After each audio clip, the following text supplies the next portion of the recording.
আজকে আমার আলোচনার বিষয় হাজবেন্ডের যৌন অক্ষমতা থাকলে করণীয় কি?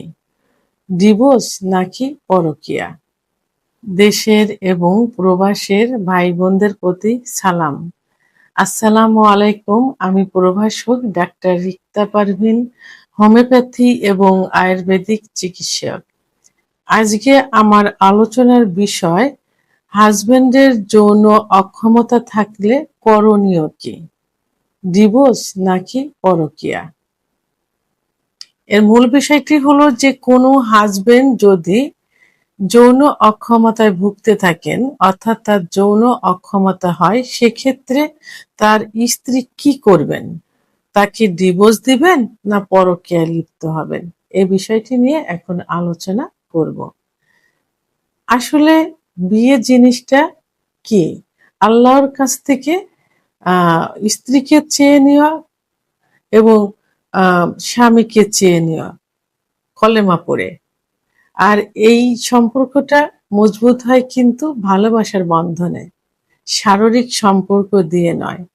এটা ভালোবাসার মাধ্যমে কিন্তু এই সম্পর্কটা মজবুত হয়। আর ভালোবাসার বহিঃপ্রকাশ হিসাবে শেষ পর্যায়ে যে আসে শারীরিক সম্পর্ক। তাহলে স্বামী স্ত্রীর মধ্যে ভালোবাসা, বিশ্বস্ততা এগুলো থাকতে হবে। একে অপরের সঙ্গী হতে হবে, একে অপরের বিপদের পাশে থাকতে হবে, কেউ কাউকে ছেড়ে যাবে না, এটাই কিন্তু নিয়ম।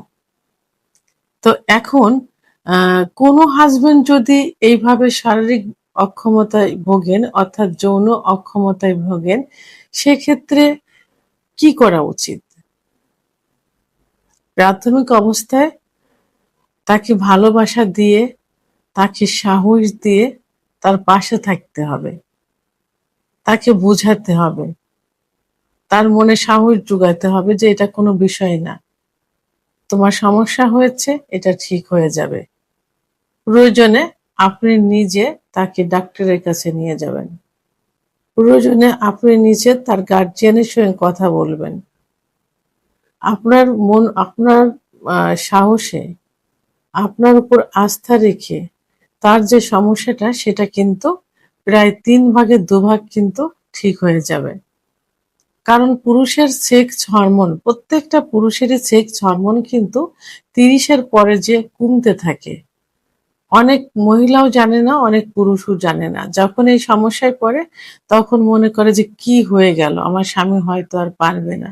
আর স্বামী ভাবে যে কি হলো, আমি আর হয়তো আহ, আমার স্ত্রীকে সুখ দিতে পারবো না।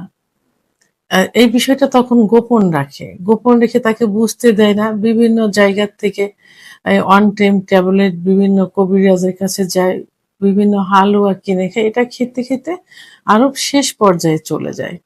কিন্তু না, এই রোগে কেউ মারা যায় না, কেউ বিছনায় পড়ে থাকে না, কেউ হসপিটালে ভর্তি হয় না। এটা কি হয়? স্বামী স্ত্রীর সম্পর্ক অবনতি ঘটে, পার্টনারের সম্পর্কের অবনতি ঘটে। আর অবনতি যেন না ঘটে তার জন্য একমাত্র স্ত্রী পারে তার পাশে থেকে সাহস যোগাতে। মনে রাখবেন যে 30-এর পরে যে প্রত্যেকটা পুরুষেরই সেক্স হরমোন কমতে থাকে। এখন 30 না, 21-22 বছর বয়সের ছেলেরাও কিন্তু এই সমস্যায় ভুগে থাকে।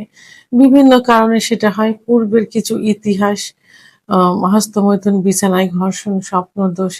এরপরে 25-এর পরে যে একটা পুরুষ অ্যাডাল্ট হয়, বিয়ে করে, সংসার করে, তখন চাকরি, ব্যবসা বাণিজ্যের জন্য কেউ বাইরে, দেশের বাইরে যায়, কেউ দেশের ভিতরে থেকে আম ভিতরে থাকে। আবার কারোর বিভিন্ন রোগ, সাধারণত 30-এর পরে ডায়াবেটিস, উচ্চ রক্তচাপ, হার্টের সমস্যা, কোলেস্টেরল, লিভারের বিভিন্ন সমস্যা, রোগ দেখা যায়। তো এই কারণে কিন্তু হরমোনটা কমতে থাকে। তখন সঠিক চিকিৎসা পাইলে আবার পূর্বের অবস্থায় ফিরে আসে। ডায়াবেটিস থাকলে, উচ্চ রক্তচাপ থাকলে ডাক্তারের চিকিৎসাধীন থাকতে হবে, ফলো আপে থাকতে হবে এবং কন্ট্রোল রাখতে হবে। অন্যান্য সমস্যা হলে ডাক্তারের শরণাপন্ন হতে হবে। তো এই সমস্যার সমাধানগুলোর পাশাপাশি আপনি একজন ভালো অভিজ্ঞ সম্পন্ন রেজিস্টারকৃত হোমিওপ্যাথি ডাক্তারের কাছে নিয়ে যেতে পারেন আপনার হাজবেন্ডকে। তো তাহলে দেখবেন আগের অবস্থায় ফিরে আসবে। পাশাপাশি আপনি কি করবেন? আপনি আপনার হাজবেন্ডকে খাবারের দিকে খেয়াল রাখতে হবে। তাকে দুধ, ডিম, খেজুর, কাজু বাদাম, মধু, ঘি আপনার সামর্থ্য অনুযায়ী পুষ্টিকর খাবারগুলো খাইয়ে যাবেন এবং তাকে সাহস দিবেন।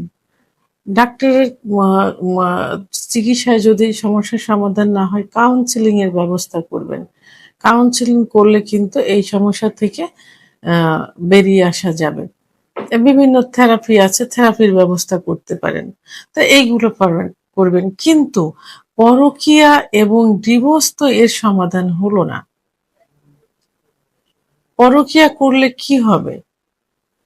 পরকীয়া ইসলাম এবং সমাজের দৃষ্টিতে খুবই জঘন্য একটা কাজ। ইসলামের দৃষ্টিতে একটি হারাম এবং গুনাহ। কোরআনে আল্লাহ তাআলা বলেছেন যে ব্যভিচারের কাছে যেও না। নিশ্চয় এটি অশ্লীল কাজ এবং খুবই খারাপ একটা কাজ।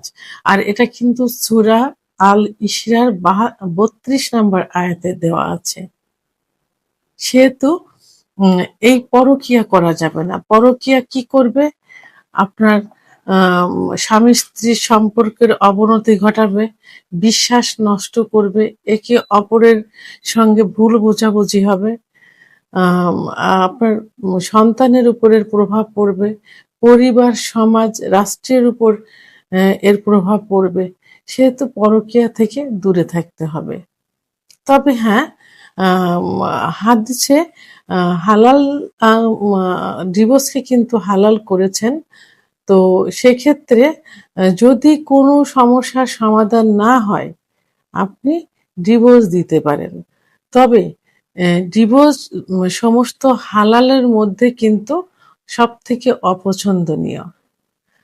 আ স্ত্রীর ভূমিকা ইসলামের দাম্পত্য জীবনের মূল ভিত্তি হলো আ ভালোবাসা বা মহব্বত।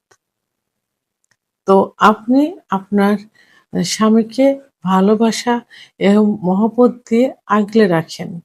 চেষ্টা করেন। আপনি ডিভোর্স দিলেন, আপনাকে তো আরেকটা জায়গায়ও যাইতে হবে। সেখানেও তো এই সমস্যা হতে পারে। আপনার সন্তান থাকলে সন্তানের ভবিষ্যৎ কি হবে? এই সন্তানের মুখের দিকে তাকিয়ে এবং ভবিষ্যতে যে আরেকজনের কাছে গেলেও এমন হবে না, এমনটা তো না। সেখানেও হতে পারে।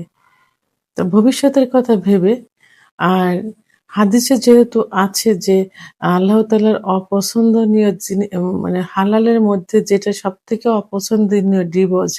সে পথে না পা বেরিয়ে আপনি ধৈর্য ধরে আল্লাহ তাআলার কাছে কান্নাকাটি করুন, নামাজ পড়ুন এবং তাহাজ্জুদের নামাজ পড়ে আল্লাহর কাছে প্রার্থনা করুন। দেখবেন যে এই পথ থেকে আপনার স্বামী সুস্থ হয়ে ফিরে আসবে। কারণ আমি ১ম এ বলেছি এ রোগে কেউ মারা যায় না, বিছানায় পড়ে থাকে না।